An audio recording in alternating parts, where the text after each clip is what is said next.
ফাঁসি কার্যকরের মাধ্যমে আওয়ামী লীগ দলটাকে নিষিদ্ধ করে বাংলাদেশ একদম কলঙ্কিত মুক্ত হবে বলে প্রত্যাশা করি। ওনাকে ইন্টারপোলের মাধ্যমে নিয়ে আসা দ্রুততম ফাঁসি দেওয়া হোক।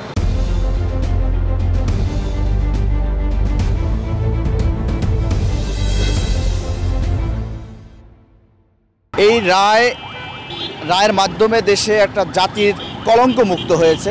ছাত্র জনতার উপর নির্বিচারে গণহত্যা চালিয়েছে স্বৈরাচার শেখ হাসিনা, যেটা এই আধুনিক যুগে এই বর্বরতা চালিয়েছে, এটা কখনোই মেনে নিতে পারে না জনগণ। এই রায়ের মাধ্যমে অর্থাৎ খুনি হাসিনার হবে রায় বা হবে ফাঁসি, জনগণের মুখে ফুটবে হাসি, এরকম একটা পরিচালনা এখন অলরেডি মাঠে দেখতে পাচ্ছেন।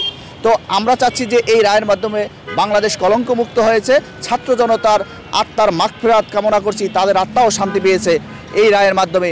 অতি দ্রুত তাকে দেশে এনে ফাঁসি কার্যকরের মাধ্যমে আওয়ামী লীগ দলটাকে নিষিদ্ধ করে বাংলাদেশ একদম কলঙ্কিত মুক্ত হবে বলে প্রত্যাশা করি। এক্সট্রিম মশার কয়েল প্ল্যান্ট ফাইবার দিয়ে তৈরি, তাই সহজে ভাঙে না, সুগন্ধিযুক্ত ও নিরবিচ্ছিন্নভাবে জ্বলে। ডেঙ্গু, চিকুনগুনিয়া বাহি সহ যে কোনো মশার বিরুদ্ধে দেয় এক্সট্রিম সুরক্ষা।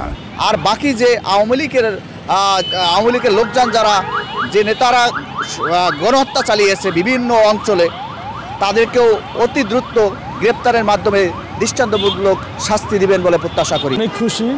আমি চাই যে ভারত থেকে ওনাকে ইন্টারপোলের মাধ্যমে নিয়ে আসা দ্রুততম ফাঁসি দেওয়া হোক। কারণ সে আমাদের নিরপরাধ 16 থেকে 2000 বাচ্চাদেরকে মারছে।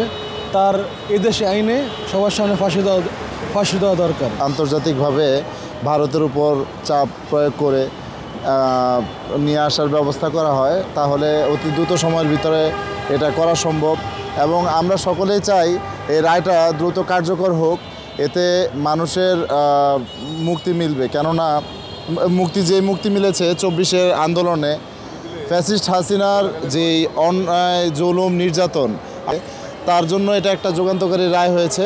আলহামদুলিল্লাহ, আমরা এটার জন্য অনেক আনন্দিত এবং খুশি। এবং এই রায় দ্রুত সময়ের ভিতরে কার্যকরের যাবতীয় পদক্ষেপ নেওয়ার জন্য সরকারের প্রতি আবেদন জানাচ্ছি।